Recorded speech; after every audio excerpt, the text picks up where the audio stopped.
bienvenida entonces a esta nueva clase abierta del Departamento de Negocios Internacionales e Integración.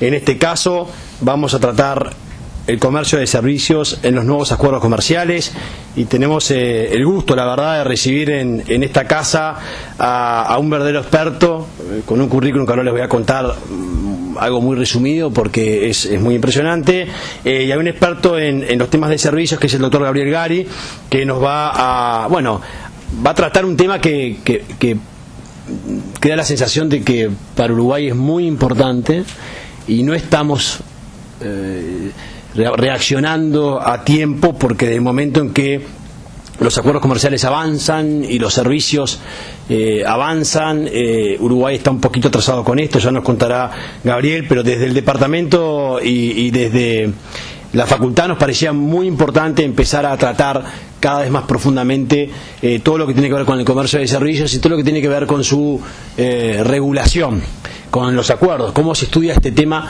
en los acuerdos y qué impacto tiene no estar ahí, ¿no? Qué impacto tiene no contar con acceso en servicios, que es lo que a Uruguay le puede estar ocurriendo por el problema de inserción externa que tenemos, ¿no? Voy a leer brevemente, antes de darle la palabra a Gabriel, una parte de su currículum. Gabriel Gari es profesor titular de Derecho Económico Internacional en el Centro de Estudios de Derecho Comercial de la Universidad Queen Mary de Londres y es director académico de la maestría en Derecho Económico Internacional, donde imparte módulos sobre Derecho Económico Internacional, leyes de la OMC y aspectos legales del financiamiento del desarrollo. El principal interés de investigación del doctor Gari radica en la regulación del comercio de servicios. Gari es licenciado en Sociología, además de doctor en Derecho, y trabajó para la Corte Suprema de Justicia del Uruguay. A su vez, cuenta con un máster en Derecho Mercantil Internacional por la London School of Economics y un doctorado por la Queen Mary de la Universidad de Londres. Es miembro de la Red Latinoamericana de Investigación sobre Servicios, de la Red Latinoamericana de Derecho Económico Internacional y de la Sociedad de Derecho Económico Internacional. No tengo que aclarar que estamos muy contentos de tener la oportunidad de escucharlo a Gabriel, que nos va a conversar sobre este tema tan importante para Uruguay y para la región. Gabriel, todo tuyo. Muchas gracias. Bueno, buenos días a todos. La verdad que muy contento de estar aquí hoy. Tres cosas antes de empezar. La primera, por el tema de los títulos, que sé que es un tema sensible. No soy profesor titular, por las dudas, soy senior lecturer, acabo de ser promovido a reader y el título más alto de la carrera académica es profesor, pero yo hoy por hoy soy reader. Por las dudas, aclarar los tantos. Después, muy contento, como decía, me gusta mucho eso de que hay estudiantes, me recuerda el Uruguay tomando mate, eso es hace tiempo que no veía, obviamente allá, yo si bien tengo el mate lo tengo guardado en la oficina porque es más el tiempo que tardo explicando de qué se trata que tomarlo en el mismo.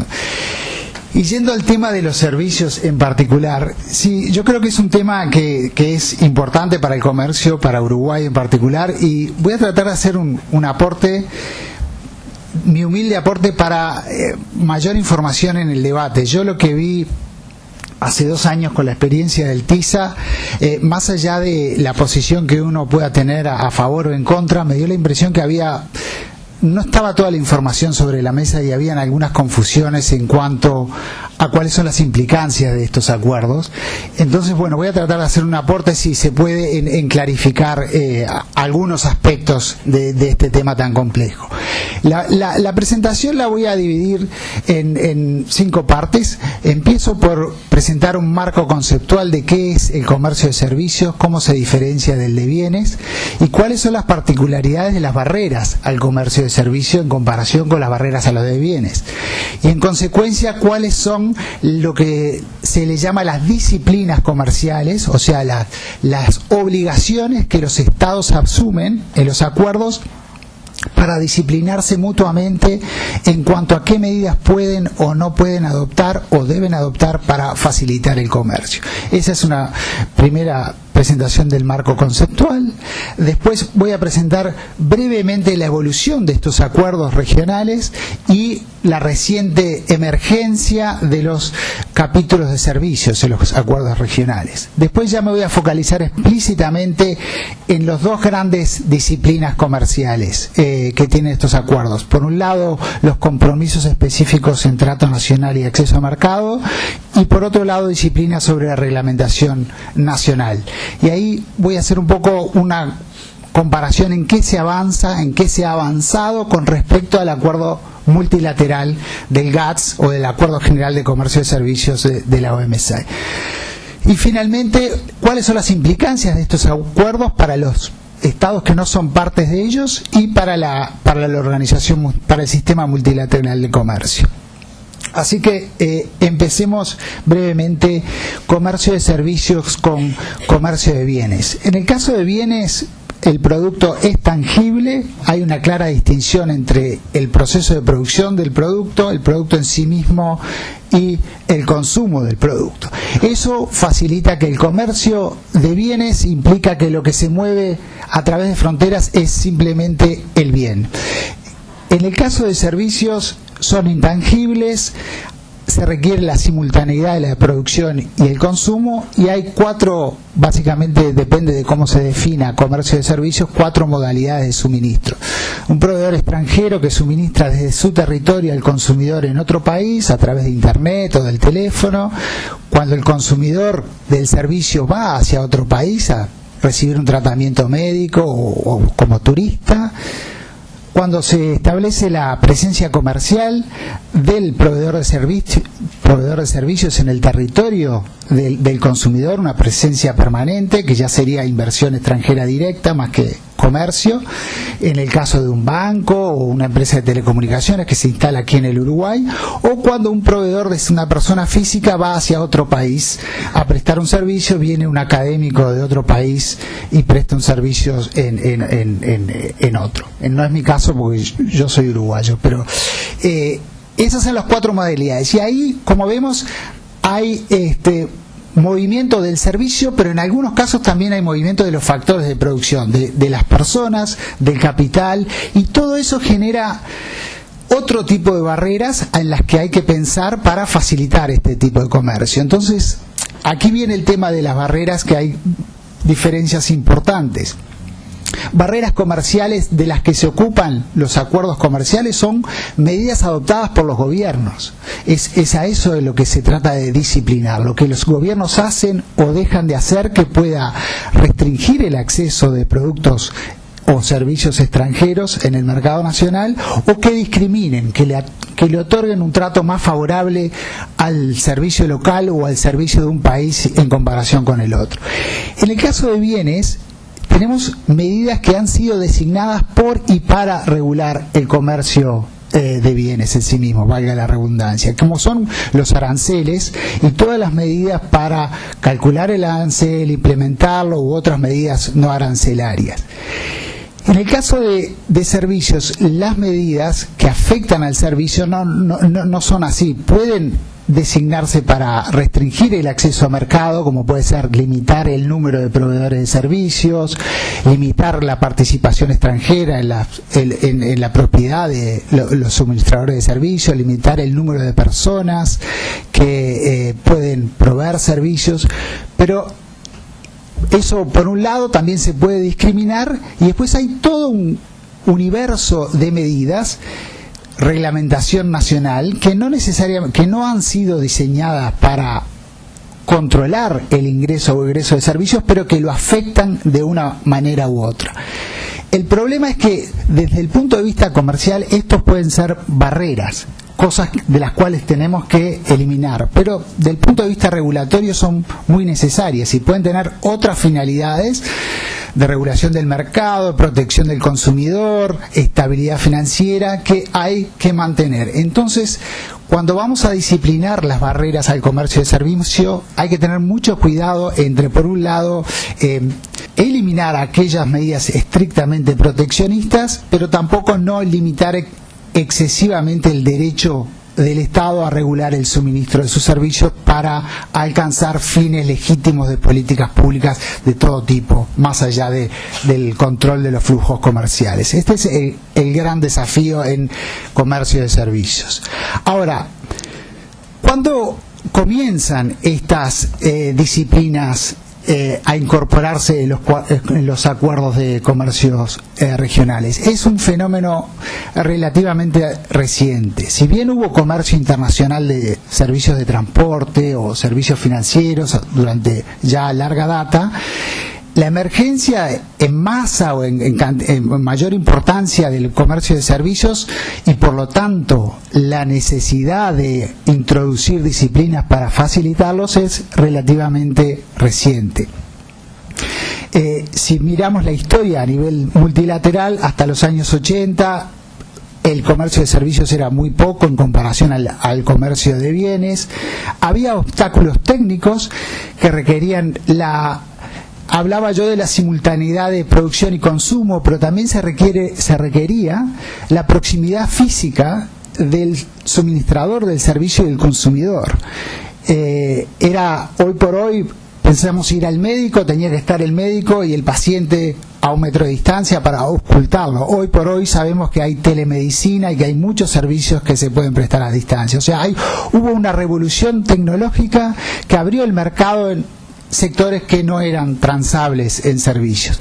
Y otro cambio importante que hubo fueron cambios institucionales. Desde el principio de los 90 hasta estos días, el Estado se retrae en sus funciones de prestador de servicio en régimen de monopolio, se abren sectores que antes no estaban abiertos a la competencia, el Estado ya no como prestador sino como regulador, y eso también abre la oportunidad de el comercio internacional de servicios. Eso inició un reclamo de los que hacían negocios, que prestaban servicios, para incluir disciplinas y facilitar, lograr mayor transparencia y predictabilidad en servicios, y en la OMC se incluyó en la ronda de Uruguay el acuerdo de servicios, que terminó en lo que hoy conocemos como el Acuerdo General de Comercio de Servicios o el GATS. Entonces, aquí vemos un poco la evolución en números de la cantidad de acuerdos de comercio regionales según datos de la Organización Mundial del Comercio. No sé si lo pueden ver, los números son muy chiquitos, pero básicamente hasta el establecimiento de la OMC en 1995, pero un poquito antes, hasta los 90, los acuerdos regionales siempre existieron, ¿no? Lo multilateral y lo regional convivieron desde que se creó el GATT. Pero hasta la OMC, digamos que había una actividad regionalismo cerrado, estaba la Unión Europea y aquí teníamos el ALCA, el ALAD y algunos exclusivamente de bienes. A partir de los 90 esta actividad explota por diferentes factores y es ahí donde empiezan a emerger capítulos de servicios en los comercios regionales. Hoy por hoy tenemos 279 acuerdos de comercio regional en vigencia. Esto incluido accesiones y contando conjuntamente servicios y bienes en un mismo acuerdo. Ahora, en las disciplinas en servicios, hubo desde la Comunidad Económica Europea una liberalización de la circulación de servicios, pero es recién a partir del Canadá, Estados Unidos en el 89, después el acuerdo del NAFTA, y a partir de los años 2000 donde empiezan ya a popularizarse los capítulos de servicios en los acuerdos de comercio regionales. Esta gráfica muestra el número de acuerdos y el año en que se crearon que tienen capítulos de comercio de servicios en su contenido. Entonces, según datos de la OMC, hoy por hoy 279 acuerdos comerciales regionales y más o menos la mitad, unos 140, tienen capítulos de comercio, de capítulos con disciplinas de servicios. Esto habría que agregarle acuerdos de miembros que no son de la OMC y algunas fallas en la notificación que no siempre se cumplen al pie de la letra. O sea que puede haber más que lo que hay acá. Muy bien. En términos de los países, que tienen acuerdos de servicios, esta gráfica toma los 4 mayores comerciantes de servicios en el mundo y cuáles son los acuerdos que han logrado hasta el momento. Los que están en amarillo ahí significa que todavía no entraron en vigencia, pero que su negociación es bastante avanzada. Y tenemos a la Unión Europea, Japón, China y a Estados Unidos. Y como ven, las fechas de entrada en vigencia es todo bastante reciente, o sea que es una actividad en la que estamos siendo testigos, se está haciendo historia en este momento en cuanto al desarrollo de disciplina de servicios. La pregunta es, otra pregunta que se podría hacer, ¿hay una tendencia a la concentración en megabloques regionales? Estos son todos acuerdos megabloques en negociación, pero ninguno se concretó. Así que eso lo dejamos con un signo de interrogación. Lo que sí es claro que hay mucha actividad bilateral y eso sí está avanzando. Ahora, ¿qué impulsa estos acuerdos de comercio regional? El desencanto con negociaciones multilaterales. Es cierto eso de que los miembros de la OMC interesados en avanzar en servicios no logran avanzar, entonces buscan soluciones a nivel afuera de la OMC. En parte sí, el caso del TISA es el ejemplo paradigmático de eso, diciendo, no podemos avanzar en servicios, busquémoslo afuera. Pero no solo eso, hay una complejidad, y esto es una cosa que voy a ver, que no me lo olvide, la quiero decir ahora, pero la voy a retomar al final. La agenda de negociación, de integración, se ha complejizado, ¿verdad? Ya las barreras de frontera, como se dice, como los aranceles, se han logrado reducir, y ahora, para facilitar el acceso al mercado, hablamos de integración profunda, porque el desafío es disciplinar barreras dentro de fronteras, regulaciones internas, y eso es muchísimo más complejo y más sensible que negociar aranceles. Eso hace que se dificulte eso y se tenga que negociar más bien entre menor número de países y que estén con más o menos objetivos similares. También hay una demanda del comercio en sí mismo. Hoy en día, esta separación tan estricta que decimos de comercio, de bienes y de servicios, para una empresa es un poco hasta artificial. En realidad se están vinculando, una empresa comercia bien, servicio, inversión, y requieren un marco jurídico de integración profunda que disciplina una gran cantidad de medidas gubernamentales para facilitar esos nuevos patrones de intercambio económico. Pero en todo caso, esta tendencia de acuerdos de comercio regional ha venido para quedarse y va a seguir conviviendo con lo multilateral. Aquí vemos la gran expansión de la agenda de los acuerdos de comercio regionales, que incluyen servicios, pero también otros temas. Y acá lo que hago, pues pongo OMC más y OMC X. ¿Y qué significa eso? Son, con respecto al contenido de estos acuerdos, aquellas OMC más serían aquellas disciplinas que están en los acuerdos que ya fueron previstas en la OMC, pero en los acuerdos regionales se avanza en su definición, su alcance, su especificación. Y por otro lado, OMC X son disciplinas que no han logrado negociarse en la OMC y se incluyen en la agenda a nivel regional. Como ven, se trata de medidas en sí mismas que afectan el comercio de bienes directamente o el comercio de servicios, pero también políticas horizontales que afectan el comercio, la relación entre comercio y medio ambiente, relación entre comercio y normas laborales, que de alguna manera también afectan al comercio de servicios y que se incluyen ciertas disciplinas, hasta en corrupción, por ejemplo, y cooperación regulatoria, entre otros. O sea, se requiere, para lidiar, digamos, o para disciplinar la integración profunda, ir más allá de medidas diseñadas pura y exclusivamente para restringir el comercio, como puede ser un arancel. Hay que ir mucho más allá de eso. En este marco es que se insertan las disciplinas en servicios, como parte de esta agenda de integración profunda. Y también vamos a ver ahora de qué manera estas disciplinas en servicios van más allá de los acuerdos multilaterales, en qué se ha logrado avanzar y en qué todavía no ha habido grandes avances en comparación con lo logrado a nivel multilateral. Yo me voy a concentrar en dos grandes disciplinas, porque hay otras disciplinas, dice, pero no sé si me va a dar el tiempo, y me voy a concentrar en dos. Por un lado, los compromisos específicos en acceso a mercado y en trato nacional.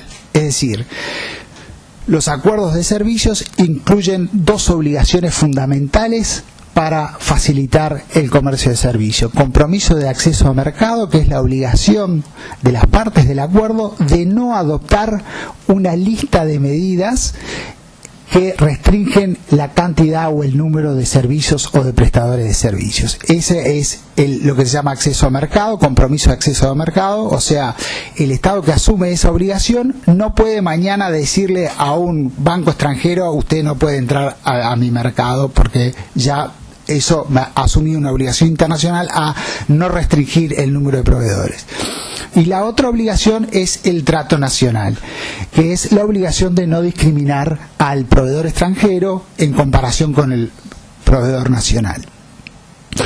Estas disciplinas, hay una gran diferencia en bienes con en servicios. En bienes, las restricciones cuantitativas tienen una aplicación horizontal. Está prohibido adoptar restricciones cuantitativas para todos los bienes. Artículo 11 del GATT, ¿verdad? En el caso de servicios y el trato nacional también hay una obligación de no discriminar el bien extranjero con respecto al bien nacional para todos los bienes. Pero por la sensibilidad y por aquello que habíamos hablado, que las normas que puedan restringir el número de servicios o que pueden discriminar en contra del proveedor de servicio extranjero pueden tener una finalidad que no sea puramente restringir el comercio, sino lograr otros objetivos legítimos de políticas públicas. Esto se va haciendo más despacio por listas de compromisos específicos, es decir, cada Estado dice en qué sector y en qué modalidad de suministro va a adquirir la obligación de garantizar acceso a mercado y de trato nacional. Eso por un lado. Vamos a ver si se avanzó y cuánto con respecto a los compromisos específicos de la OMC, y por otro lado disciplinas en reglamentación nacional que dicen cómo regular y cómo administrar las medidas domésticas que no son restrictivas ni discriminatorias. Entonces vayamos al comercio de servicios. Comercios específicos. Hay diferentes formas de consignar los compromisos específicos en los acuerdos, con listas positivas y listas negativas. No vamos a entrar en el detalle de esto en este momento, pero tenerlo presente. Y también lo que hay es una incorporación creciente de capítulos de inversión en los acuerdos regionales, que también cubren, o algunos de ellos cubren también inversión en servicios, y eso presenta algunos problemas de posibles conflictos entre capítulos de bienes y servicios, y hay que ver cómo lo resuelve cada acuerdo en particular. Pero en tema de compromisos específicos, las partes de un acuerdo regional lograron avanzar en cubrir mayor cantidad de sectores que lo que se acordó a nivel de la OMC. Ha habido Martín Roy, que es un amigo de la OMC, ha estudiado mucho esto de las listas de compromisos específicos, y lo que dice es que en materia de cobertura de sectores, las listas de compromisos en los acuerdos regionales han avanzado y han cubierto mayor cantidad de sectores de los cubiertos en la OMC. Eso en realidad no es un avance, pero no es un gran avance, y hay que tener en cuenta que la OMC, cuando se negociaron, se tuvo que negociar el acuerdo en sí mismo y los compromisos específicos. Entonces la energía negociadora se consumió en diseñar este nuevo acuerdo, y quedó poco tiempo para intercambiar compromisos específicos, y solamente de un 100% de sectores, estamos hablando de 12 sectores, 160 subsectores de servicios, solamente un 30% más o menos está cubierto en el GATS, y En los acuerdos regionales se llega hasta un 80%. O sea, hay mayor cobertura de sectores en los que las partes asumieron compromisos. Todavía no dije nada de cuál es el valor de ese compromiso en cuanto a apertura de mercados. Si lo vemos por sectores, también hay sectores en que a nivel regional se avanzó bastante más que a nivel multilateral, como es el caso de servicios de salud, servicios postales, y hay sectores en que el avance no fue tanto porque a nivel multilateral se había avanzado un poco, como turismo o servicios de informática, por ejemplo. Ahora bien, también hay ejemplos que es importante tener en cuenta, que hay algunos ejemplos de listas de compromisos que son más restrictivas que las listas del GATS. Esto puede tener diferentes tipos de explicaciones, motivaciones de política económica que surgieron cuando se negoció el acuerdo regional y la gente no tenía conciencia de esto cuando se estaba negociando a nivel multilateral, pero lo pongo acá para decir que si bien la tendencia es que en materia de cobertura hay mayor cobertura a nivel regional, también hay algunos ejemplos de lo que se le dice GATS minus, compromisos que son menos ambiciosos que los multilaterales. Ahora bien, ¿en qué consiste este trato preferencial de compromisos específicos que contienen los acuerdos regionales? Si yo hago un acuerdo entre Uruguay y Estados Unidos y le doy un compromiso específico en servicios bancarios a bancos americanos, ¿en qué consiste ese trato preferencial? Ahí lo que hay que hacer es que hay que comparar el compromiso específico con el régimen aplicable, el que se le aplica a todos los proveedores de bancos, al americano, al canadiense y a todos los demás, para ver realmente cuál es la sustancia de esa preferencia. Y en general se pueden dar tres hipótesis: que el compromiso específico sea más restrictivo, que yo diga, bueno, en realidad yo me comprometo a permitir el acceso al mercado de los bancos americanos, pero ellos no pueden tener más del 49% de la propiedad de una institución bancaria. Sin embargo, la ley nacional no impide que un banco extranjero opere siendo 100% de propiedad extranjera. O sea, ese compromiso específico es menor que el régimen aplicable. Puede ser igual, puede decir, bueno, me comprometo a habilitar la entrada de bancos extranjeros y no restringir el nivel de propiedad que ellos pueden tener, que es lo mismo que se le concede a un banco no extranjero. O puedo decir, voy a ir un poco más allá y voy a decir que supongamos que hubiera una prueba de necesidad económica en el régimen positivo uruguayo que diga, bueno, los bancos, no más de 10 bancos por año pueden operar según la necesidad económica. Yo puedo decirle al banco americano, no, yo lo excluyo de esta prueba de necesidad económica y usted va a poder operar tranquilamente. Ahí va más allá del régimen aplicable, creando una preferencia sustantiva, ¿verdad? Pero esto, en realidad, hay poca información de cuál es el régimen aplicable para hacer estimaciones a nivel general de todos los acuerdos regionales, ¿verdad? Lo que sí se está avanzando recién ahora es por parte de la OCDE y del Banco Mundial en mediciones cuantitativas de la restricción del sistema regulatorio de servicios nacional, para ahí comparar entre países y ver si los compromisos de servicios avanzan o no en modificar y crear aperturas de comercio genuinas en comparación con lo aplicable. Entonces, ¿qué se puede decir en función del grado de apertura, de acceso a mercado y de trato nacional de los acuerdos comerciales hoy en día? Yo diría que, salvo excepciones, estas GATS minus, los acuerdos de comercio regionales tienen, los compromisos específicos en acuerdos regionales tienen una mayor cobertura de servicios. Los estados se comprometen en mayor cantidad de sectores y modalidades de suministro de asumir obligaciones de acceso al mercado y trato nacional, pero salvo excepciones no crean preferencias que van más allá del régimen aplicable. Entonces la pregunta es, ¿cuál es el valor de este acuerdo? ¿Para qué nos molestamos en negociar con Estados Unidos y darle al banco americano un acuerdo, un beneficio que también se lo estamos dando al banco canadiense o al español. Entonces, ¿cuál es el valor de ese acuerdo, de ese compromiso específico que no modifica el régimen aplicable?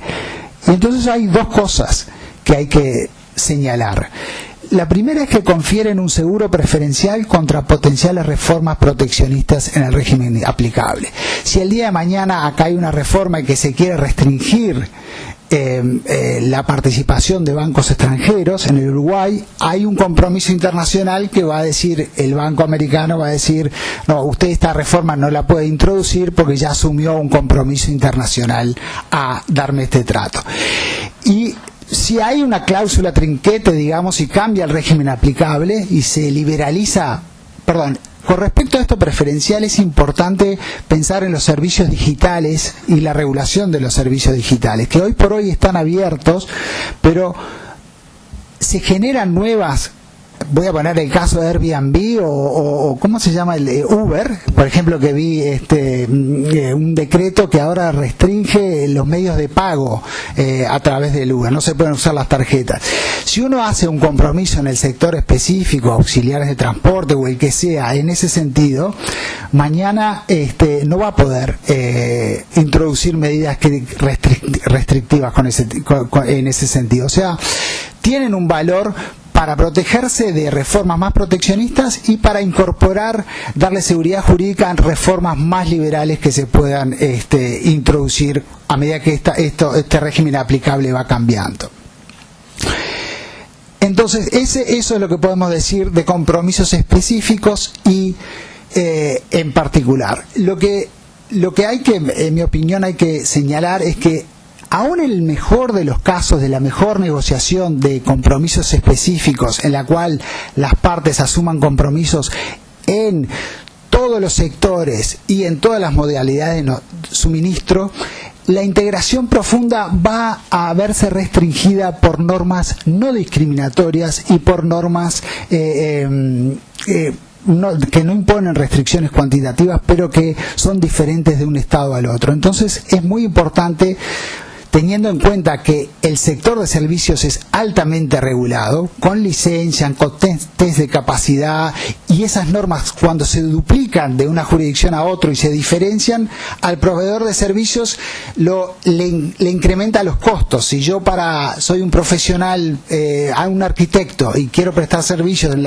el país A, B, C y D, y la licencia de arquitecto para ser arquitecto en A, B, C y D es diferente, aunque eso no sea discriminatorio o no se restrinja el número de arquitectos, me va a inhibir en lo que es la expansión del comercio. Entonces hay que concentrarse en la reglamentación nacional. Pero acá es donde empezamos a caminar sobre una cuerda floja, porque el objetivo no es desregular.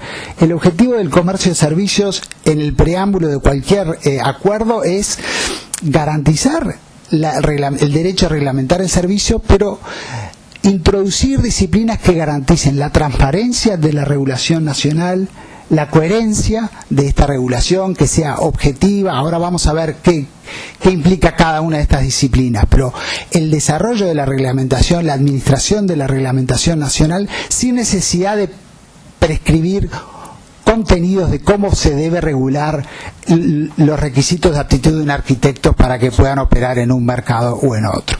Entonces, en estos capítulos sí creo yo que ha habido avance en los acuerdos regionales en comparación con lo que se logró en materia de disciplina sobre reglamentación nacional a nivel de la OMC.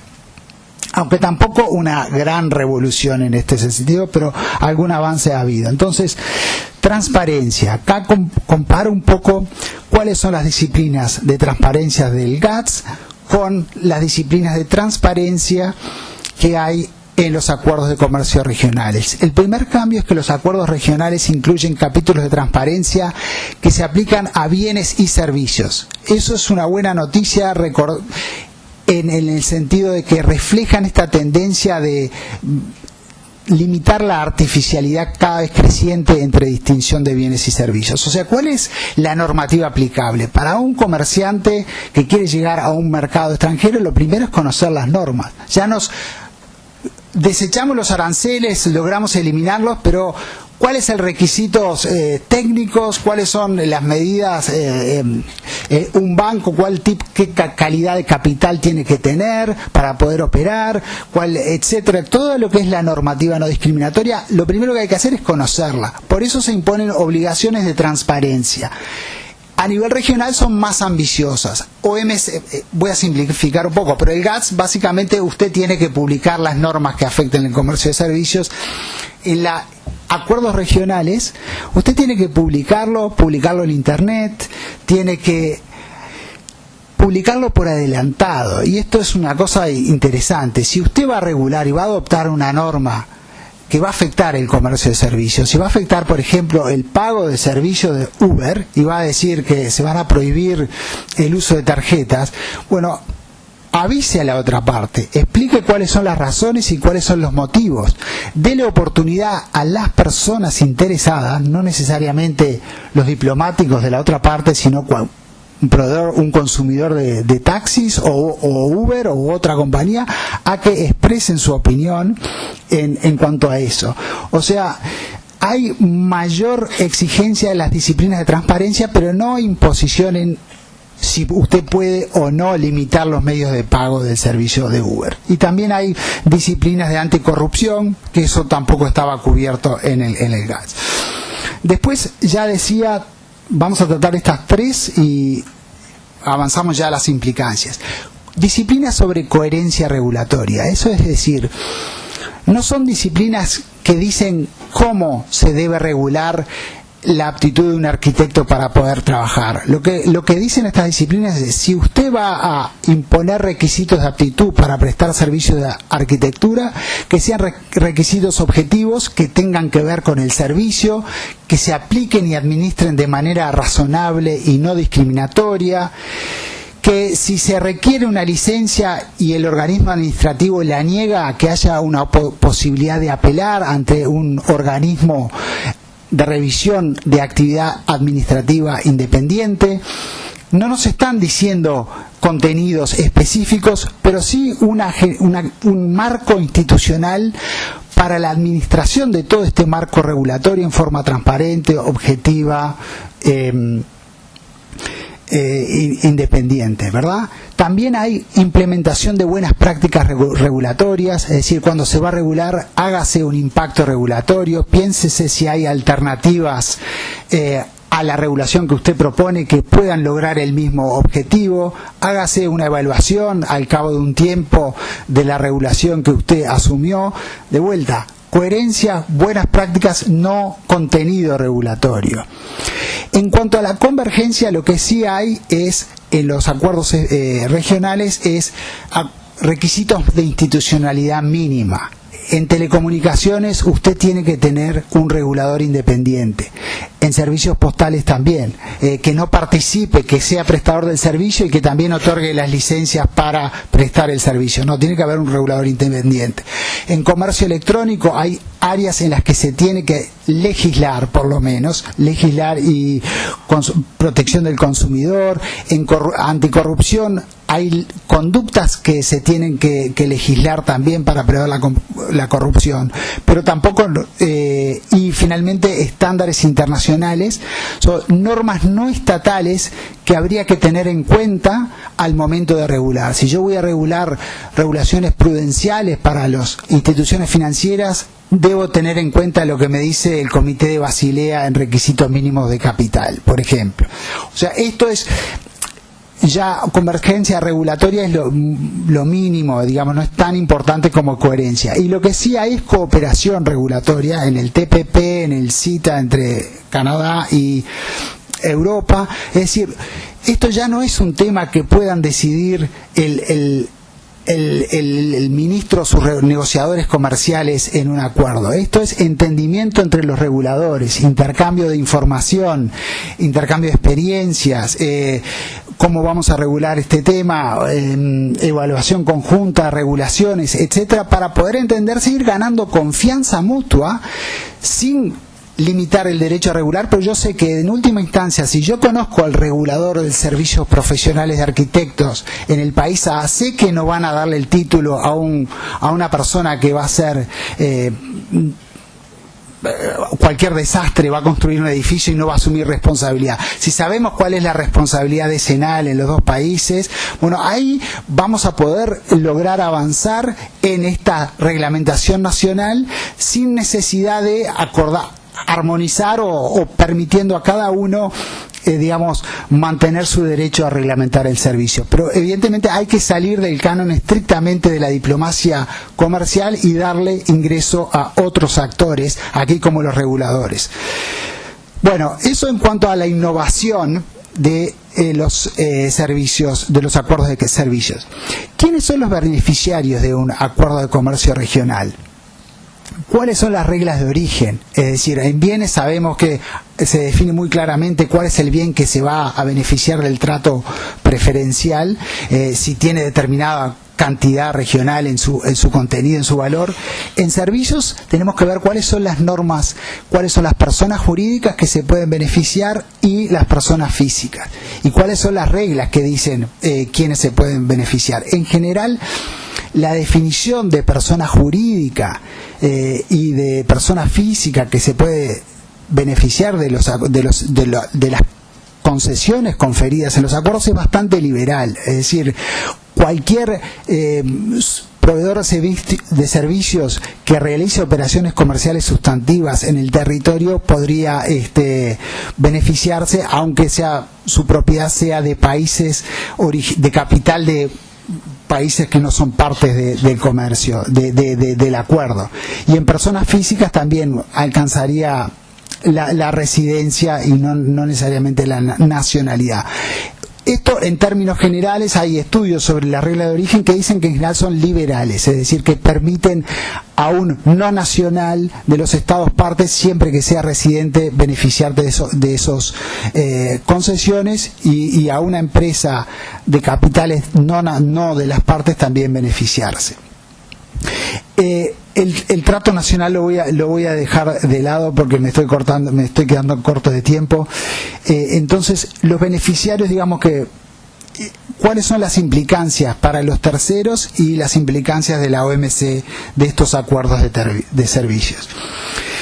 Como todo acuerdo regional, la principal preocupación de los terceros es si esto genera desviación comercial. Es decir, vamos a pensar, un arquitecto se hace un acuerdo Uruguay y Estados Unidos, se libera el servicio de arquitectura, supongamos que estamos importando servicios de arquitectura de un tercer país que son más eficientes y más baratos.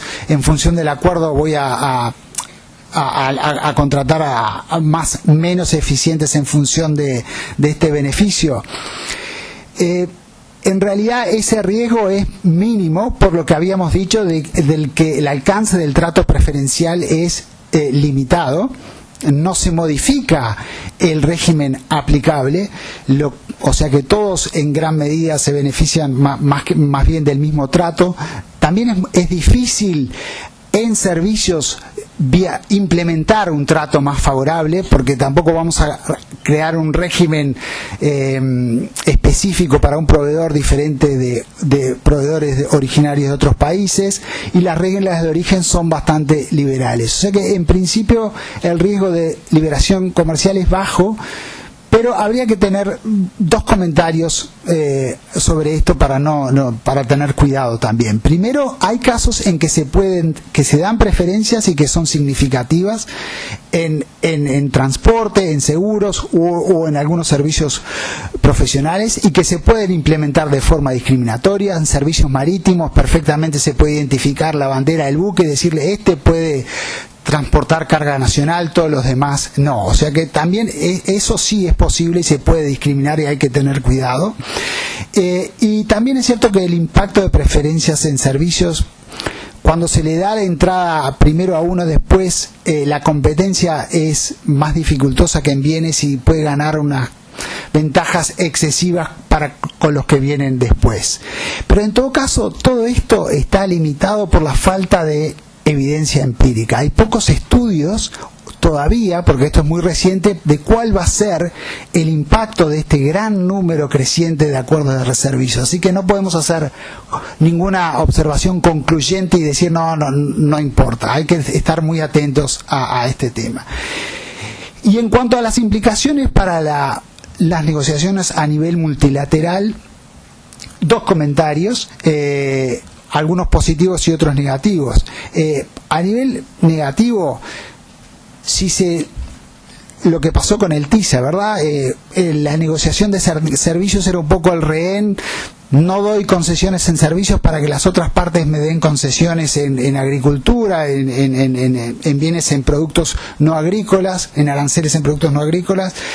Pero algunas partes dijeron, bueno, esto no va para ningún lado, negociamos afuera, y entonces ese argumento del rehén ya no está a nivel de OMC, o sea que la energía para avanzar en agricultura y bienes y aranceles en productos no agrícolas se ve un poco perjudicada de alguna manera. También el hecho de estratégico de decir, no, ¿para qué voy a hacer ofertas a nivel multilateral si me quedo sin moneda de cambio para negociar a nivel regional?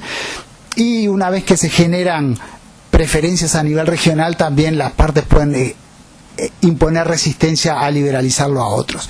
Por otro lado, también hay aspectos positivos, como es la posibilidad de innovación en todo lo que es nuevas disciplinas que las 160 países no están listos para tratar, pero que 2 o 3 países pueden tratar, y se genera nuevas ideas. Y eso pasa realmente, porque incluso ahora, en los últimos 6 meses, diría yo, que todo está muerto, ha habido cierta actividad a nivel multilateral. La India ha propuesto un acuerdo de facilitación del comercio de servicios, hay discusiones sobre facilitación de inversiones, y eso es un poco también tomando ideas de lo que ha pasado a nivel regional. O sea que hay un dinamismo también positivo. Cuando se negocia un acuerdo de comercio de servicio regional, hay que hacer un inventario de todas las normas domésticas, que muchas veces no es una cosa fácil. Eso ya es un capital que sirve para negociar a nivel multilateral. Y bueno, o sea que no es todo tan negativo para las negociaciones multilaterales. Y para concluir, ¿no? Observaciones finales, lo que decía de la agenda de integración profunda. Esto del comercio de servicios es parte de, junto con otros capítulos de la agenda de integración profunda. Es decir, tratarla, una vez que logramos minimizar el impacto de medidas de frontera, como los aranceles o las cuotas, para facilitar la integración profunda se requiere ir al marco normativo nacional y lograr, sin el objetivo de armonizarlo, porque cada país va a tener sus preferencias, sus valores y sus preferencias políticas y valores, sí lograr mayor coherencia, mayor objetividad, mayor imparcialidad en la regulación, tanto de normas técnicas para bienes como para servicios, y políticas horizontales que pueden afectar el comercio de bienes y servicios también. De ahí que yo veo observaciones generales que uno ve en cuanto a las disciplinas comerciales en general, que se está pasando de la integración negativa a la integración positiva, o sea, de obligaciones de no hacer, de no imponer aranceles, de no imponer restricciones cuantitativas, que sí se mantienen, pero también positivas, de regular de forma objetiva y razonable, de administrar las medidas con ciertos estándares comunes, de cooperar en forma regulatoria, de acuerdos cerrados en los que todos los compromisos se registran y quedan definidos para siempre, a acuerdos en los cuales los capítulos tienen posibilidades de institucionalidad, de creación de nuevas normas entre las partes. Se pasa de la reciprocidad a la cooperación. Ya no es el intercambio de concesiones con la mentalidad mercantilista, te doy esta apertura si tú me abrís esto. Eso ya no sirve tanto en la lógica de de las medidas dentro de fronteras. Hay que pasar de la reciprocidad o se está pasando de la reciprocidad a la cooperación.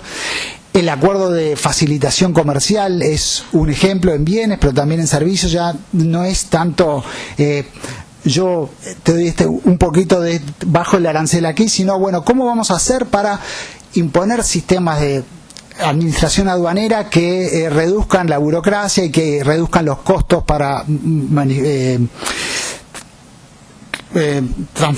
transferir los bienes a través de fronteras? De la reciprocidad a la cooperación, de la diplomacia comercial a nuevos agentes que intervienen, que necesariamente tienen que intervenir en este nuevo esquema, que son los reguladores y personas interesadas. Muchos de estos acuerdos, en varios de sus capítulos, obligan a dar entrada a los interesados, los que exportan, pero los consumidores también, ¿no? Los que importan también, personas no estatales, de un proceso basado pura y exclusivamente en el derecho de los tratados a darle más cabida a normas internacionales de fuente no estatal, como decíamos el Comité de Basilea, pero normas en lo que es la transferencia de datos, cuáles serían los estándares mínimos, órganos no estatales que también generan estándares que habría que tomar en cuenta a nivel de regulación, y reconocer que va a haber se va a seguir profundizando diferentes niveles de integración. No todo se va a poder hacer a nivel multilateral.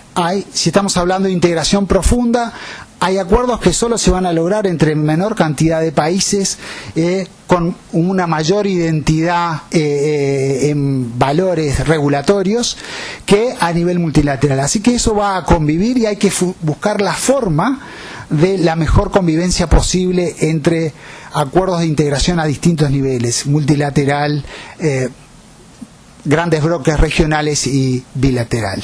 Así que con eso me había comprometido, me pasé 3 minutos, pero hago la presentación. Muchas gracias, Gabriel.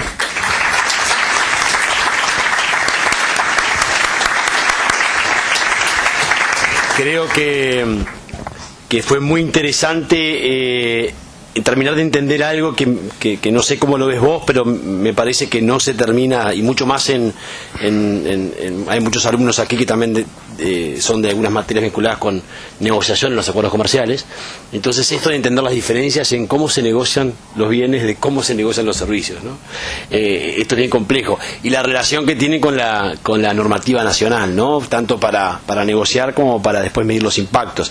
Así que bueno, creo que fue un excelente aporte para cuestionarnos un poco eso, ¿no? Y también conocer qué está pasando a nivel internacional en este sector que por cierto es muy dinámico y está cada vez más integrado a los bienes. Yo comparto eso de que es cada vez más difícil separar un bien de un servicio, y entonces hay que mirarlo conjuntamente. Bueno, aprovechando la cantidad de información que hemos recibido, imagino que hay preguntas. Y así que somos unos cuantos, así que supongo que alguien va a animarse a romper el hielo y a hacer la primera pregunta para nuestro invitado. ¿Quién se anima? ¿Quién empieza? Cuando empieza uno, después siguen. Si no sabe, la ponemos en el parcial. Exacto. Preguntas, dudas sobre cualquier... ¿Sí? Bueno, arranco yo con una y después seguimos. Está claro que la integración profunda es muy importante en los servicios, ¿no? La Unión Europea es muy claro, ¿no?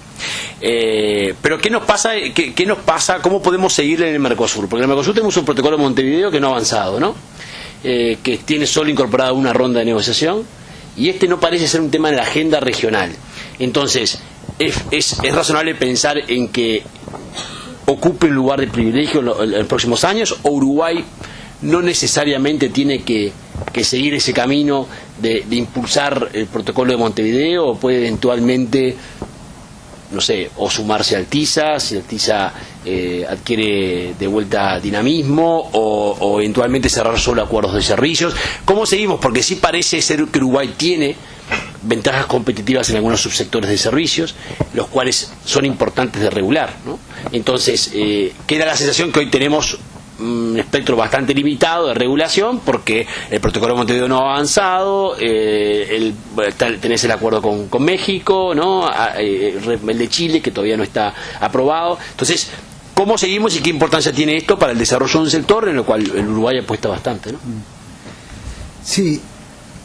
No creo que sean opciones alternativas. O sea, me concentro en el Mercosur y dejo otros ámbitos de negociación.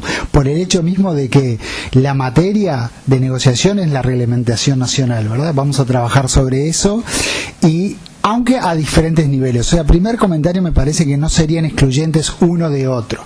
Es más, cuando se arma un equipo de negociación y ya que esto requiere mucho trabajo, mucha discusión con los diferentes sectores. Servicios es una variación impresionante de sectores que hay.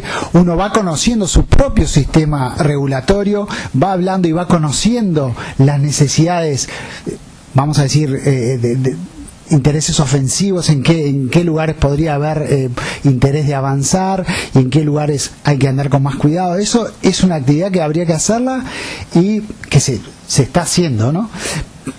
Y avanzar, ya digo, no en forma alternativa. Pero también es cierto que el Mercosur, el marco jurídico, ofrece oportunidades para ir más allá de lo que se podría avanzar en negociaciones más amplias, como podría ser el TISA, por ejemplo. Todo lo que es el mecanismo del reconocimiento de licencias profesionales en el Mercosur, que también se dejó un poco por ahí.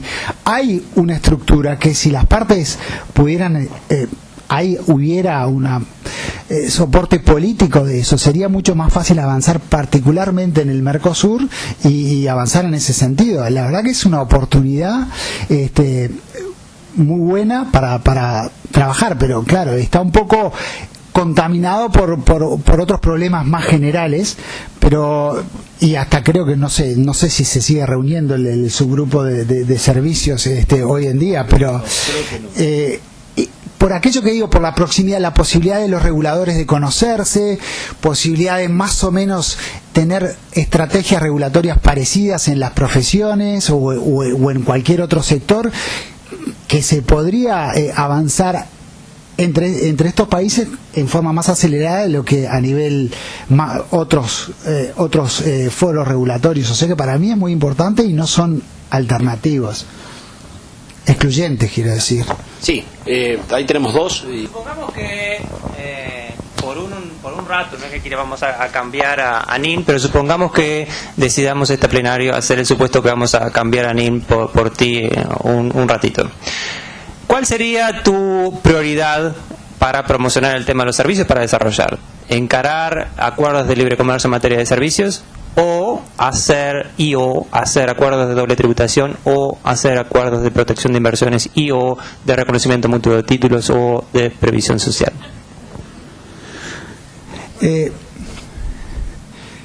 No quiero jugar para serte honesto, Javier, no quiero jugar a ser ministro. Yo creo que porque es importante, digo, un ministro tiene que tener una visión más general de otras consideraciones que no están en juego y que yo no manejo. Yo voy a hacer apreciaciones un poco más técnicas de lo que a mí me parece se puede hacer. Hay un problema, me parece, que hay que tener cuidado. Habría que avanzar para servicios. Vamos a decir, para servicios es muy importante tanto los acuerdos comerciales como la doble tributación. Eso es muy importante, porque ahí vemos que se mueve, como decía la primera slide, no solo se mueve el servicio, sino que se mueve el proveedor del servicio. Y si ese proveedor tiene que pagar impuesto a la renta en el lugar donde presta el servicio y donde se consume, eso se arregla solo con un acuerdo de doble tributación. Los acuerdos comerciales expresamente excluyen ese tema. O sea que son dos cosas que van de la mano y que son muy importantes. Yo diría que hay que tener una visión estratégica de esto. Los acuerdos de servicio, los acuerdos de doble tributación y los acuerdos de inversiones, que muchos países los han manejado en forma independiente, o sea, incluso dependencias del Estado independiente, que el Ministerio de Relaciones Exteriores se encarga de los acuerdos de comercio regional y el Ministerio de Economía se encarga de los acuerdos de inversión. Y hay mucha overlap ahí, ¿no? Se superponen unos de otros, y hay tratos de nación más favorecida que pueden generar problemas jurídicos muy importantes. O sea que todos hay que tenerlos en cuenta. También no son excluyentes unos de otros, y para servicios en particular, doble tributación es muy importante, pero también el acuerdo de servicios, si bien no avanza, y quiero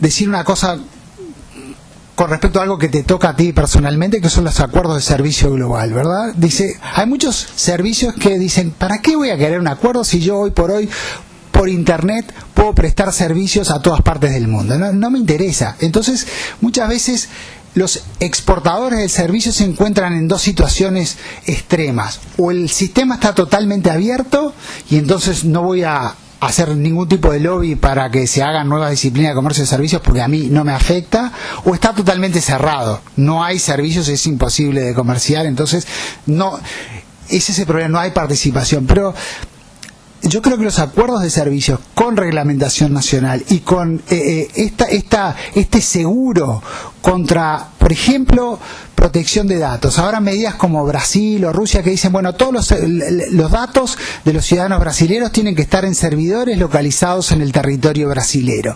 Ahí esa historia de servicio global abierto explota.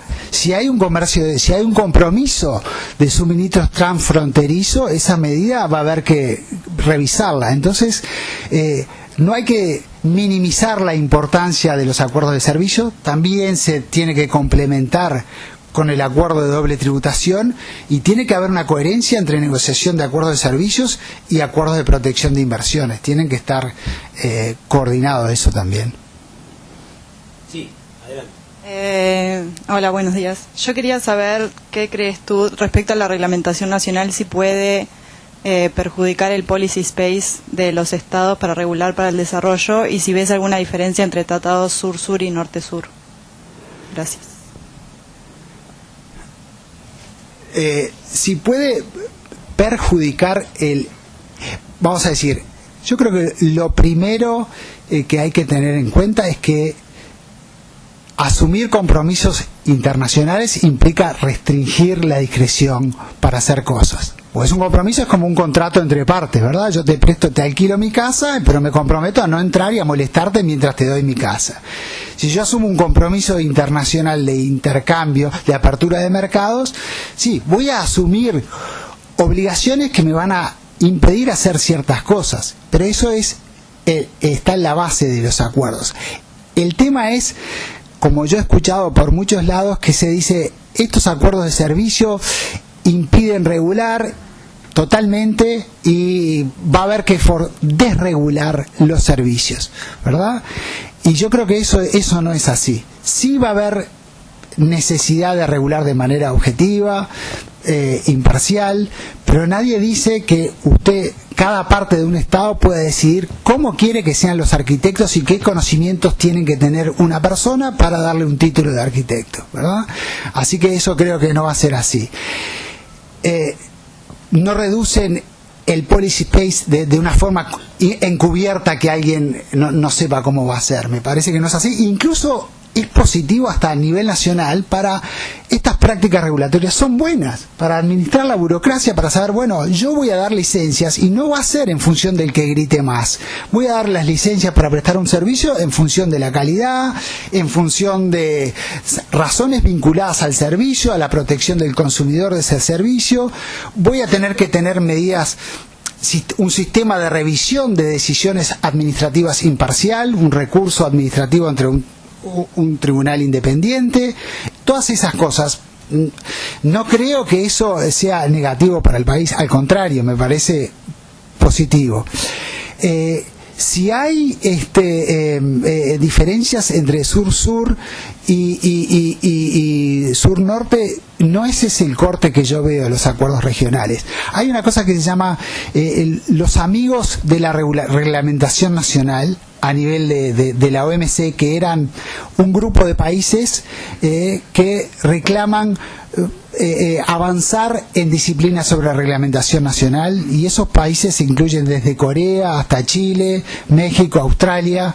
O sea que no hay un corte en ese sentido. Y también diría que un acuerdo de servicios que no hable de la reglamentación nacional va a tener poco valor, porque ya dijimos que los compromisos específicos lo más que hacen es garantizar el régimen aplicable. Si no entramos a tocar el tema de reglamentación nacional, va a tener poco valor. Seguimos, sí, adelante. Yo quería hacer una pregunta. Vos hablabas de que en temas de servicios iba a avanzar por fuera de la OMC, no en lo que son estos mega acuerdos. Y yo lo que te quería preguntar es, teniendo presente que los mega acuerdos, la mayoría de las negociaciones son no vinculantes, ¿cómo es el proceso de generar más coherencia en las regulaciones, teniendo presente que son trabas para el comercio de servicios, teniendo presente que estas empresas de servicios deslocalizan muchos de sus servicios en países en desarrollo, no desarrollados? Por ejemplo, ¿cómo afectaría en América Latina, teniendo presente que muchos de los países latinoamericanos, por ejemplo, no están implicados en las negociaciones de los megacuerdos? La verdad que te voy a pedir disculpas, pero me perdí un poco en tu pregunta. ¿Qué quieres decir? ¿Qué dijiste? ¿Que son no vinculantes? Claro, que vos hablabas de que se iba a avanzar mucho en materia de servicios por fuera de la OMC, ¿no? Por ejemplo, sí, en los megacuerdos. Y también muchos de estos acuerdos tienen prácticas no vinculantes, ¿no? Como que no obligan a las partes y que son más bien a modo de sugerencia. Entonces, mi pregunta va en los países, por ejemplo, que no están implicados en estas grandes negociaciones, teniendo presente que mismo los que están implicados no lo tendrían como obligaciones para cumplirlo en su derecho nacional. ¿Cómo ves que se va a avanzar en teoría de regularizar, avanzar en la... Sí. No, lo que sí es cierto es que el que pega primero pega más fuerte, digamos, ¿no? Entonces, esto es una pregunta entre qué pasa con los que no están en el acuerdo y los que están en el acuerdo. Y es el tema de ir dictando la agenda. Simplemente se van haciendo estas disciplinas más avanzadas en reglamentación nacional, las partes van alineando sus prácticas regulatorias en función de estas disciplinas más avanzadas, y bueno, y los que quedan atrás, el día de mañana, si van a tener que comerciar, van a tener que ajustar eso sin poder exigir nada a cambio. O sea que, en mi opinión, conviene más estar presente que no estar en este sentido. Pero en el sentido de que también las grandes potencias que están incluidas en estas negociaciones, hay una deslocalización de los servicios en otros países que no son tan desarrollados y que no incluirían todavía estas regulaciones. Entonces, en ese sentido, ¿cómo ves que podrían avanzar? Por ahí los regularizan en sus países, pero no en los países menos desarrollados. Como que...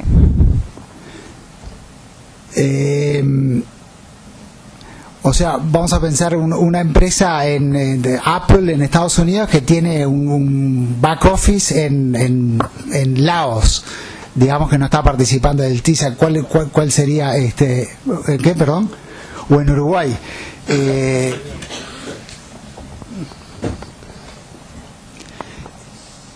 Yo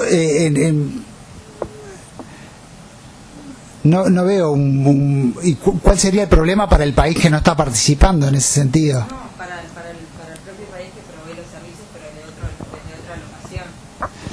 O sea, vos lográs tener regularizaciones en los servicios o esta coordinación de la regulación, de hacerlo más transparente, quizás en algunos países, pero al momento que lo deslocalizás en otros países menos desarrollados, perdés esa transparencia y ahí tenés ese problema de nuevo. Sí, es cierto, es correcta la observación esa. Obvio, pero sí, lo ideal desde ese punto de vista es avanzar a nivel multilateral, pero uno se mueve dentro de lo posible. Y también es cierto que hay lo que es cadenas de valor, también hay mucha concentración regional también. O sea que tratar de, dentro de estos países, dentro de los que están en la negociación del megacuerdo, la gran mayoría está cubierto dentro de ese megacuerdo. Fíjate que en el TISA está casi el 70% del comercio de servicios. Sí, puede ser que tengas algún back office en algún país que no esté, pero en general la cobertura es bastante amplia. Pero es correcto lo que decís, puede estar ese riesgo, ese problema. Sí, Guillermo. Buenos días, y creo que mi pregunta no es tan complicada. Mi pregunta es si ahora más que nada los acuerdos que se hacen a nivel bilateral, multilateral, son de bienes e incluyen algún capítulo de servicios. En algún momento si piensa que se pueden hacer acuerdos exclusivamente de servicios y que los bienes pasen a un segundo plano. Si los acuerdos son de bienes o de servicios, hoy en día, como hay unos 280, la mitad tienen bienes y servicios y la otra mitad tiene solo bienes, y acuerdos de servicios, solo de servicios, el TISA solamente, que se está negociando. Hay uno que nombran ahí en la OMC, pero también tiene bienes, o sea, en general incluyen los dos. Y además, volvemos al comentario del principio. Yo creo que esta distinción entre bienes y servicios fue una necesidad de los negociadores, pero si tú vas a hablar con los que exportan, con la realidad comercial, es muy difícil. Yo hago un auto, pero también te vendo una financiación del auto, un seguro de mantenimiento, o sea, está cada vez más integrado el bien y el servicio. O sea, si algo uno ve y espera, además ve y desea, es que se haga una convergencia en las disciplinas, que no hagan esta distinción un poco artificial comparado con la práctica económica de distinguir por un lado bienes y por otro lado servicios. A veces pasa por razones más de política comercial que por otra cosa. ¿Tendríamos espacio para una más? ¿Alguien quiere? ¿La última? Sí.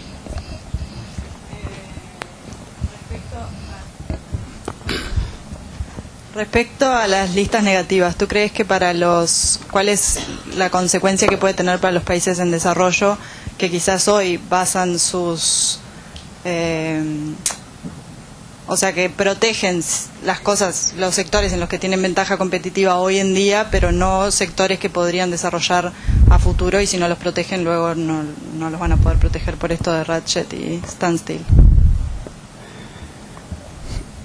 Sí, puede ser una consecuencia grave a futuro, ¿no?, para la estrategia de desarrollo de esos países.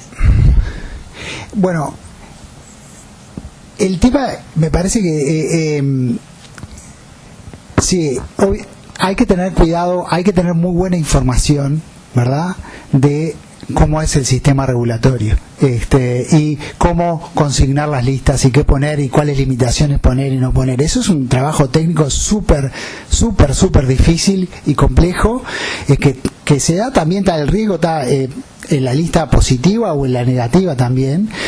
Las flexibilidades para proteger están, incluso uno puede reservarse medidas en el sistema de listas negativas a adoptar en el futuro, pero uno tiene que saber cuál es el sector que puede estar. No es un problema del acuerdo en sí, sino de la información que uno tiene de su país y cuáles son las cosas que habría que proteger y habría que no hay tanta importancia en proteger. Entonces eso es un problema más que nada, no del acuerdo en sí, sino de conocer la información, conocer el funcionamiento de los acuerdos, cómo consignarlos, de qué forma redactarlos. O sea, es un problema técnico, me parece. Sí. Complejo, muy complejo. Muy complejo, e institucional también. Sí. Porque cuánto pueden los estados en desarrollo también dedicar a formar equipos con ese nivel para tener la información y poder sentarse a negociar con 20 expertos que tiene cada país, ¿no? Eso es lo difícil, ¿no? Sí. Poder tener malos resultados si no estás bien preparado. Sí, no, hay ejemplos de países en la OMC que cuando era bastante nuevo, consignaron en sus listas de compromisos específicos una apertura indiscriminada de servicios financieros, ¿no? El caso de Ecuador. Ecuador entró a la OMC después del año 95 por el tema de las bananas, que era la preocupación principal, y dijeron, bueno, pero ya que estamos, tenés que tener un acuerdo en servicios. ¿Qué servicios? Y hay que poner compromisos en servicios, y liberaron los 4 modos de suministro, trato nacional de acceso a mercado en servicios financieros, que algunos son complicados, porque ahí sí se precisa una policy space, como vos decís, por razones prudenciales, por un montón de cosas, y además Ecuador, que tiene una economía dolarizada, menos autonomía todavía. Entonces, no es un tema menor, pero creo que tanto listas negativas como positivas, el acuerdo te da la flexibilidad. Es como tú la usás en función de de los insumos que tenés y de los recursos técnicos institucionales. Bueno, muchísimas gracias, Gabriel. La verdad que... Bueno. Muchas gracias. Gracias a ustedes por las preguntas y bueno, agradecerles por la participación tan en masa en el día de hoy. Buenas tardes.